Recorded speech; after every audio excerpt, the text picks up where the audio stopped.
Nailmaster Shio fight is probably one of my favorite fights in Hollow Knight, which is probably the least controversial opinion just ever, because it really is just a unique and fun fight that is an experience that you don't really get anywhere else in the game. Just the idea of a once renowned or once professional nail master trained under one of the greatest nail wielders in the land, and he just kind of, takes up painting at the end of his life. It's such a goofy, fun concept, and I really like the fight for that reason, because aside from it being a fun fight, it integrates so well with the lore. It's essentially a fun little Easter egg that you get till you finish the game, because there isn't any nail master fight in the base content of the game. That only comes later in the Pantheons. And it's such a nice nod.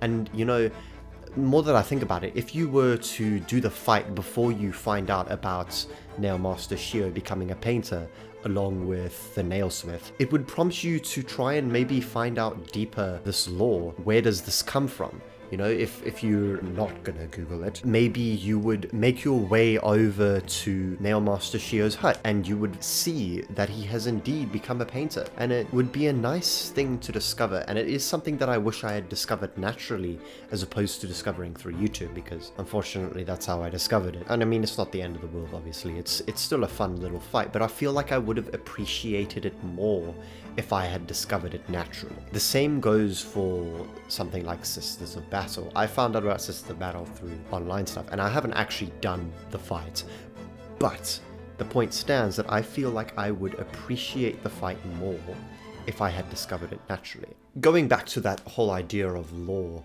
I feel like the fight really emphasizes just how lore-rich the game is and how much attention to detail that they really put into the game. Every character has its unique story arc. Every character has a unique boss fight. And I really feel like that just goes above and beyond, because how many games can you play where all of the NPCs have boss fights?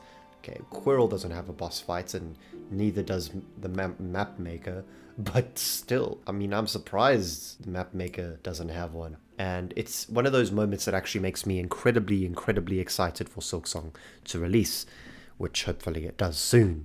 I am interrupting this regularly scheduled broadcast to inform you about Team Water. You've heard of Team Trees, you've heard of Team Seas, but have you heard about Team Water? That's right, Mark Rober and Mr. Beast are at it again.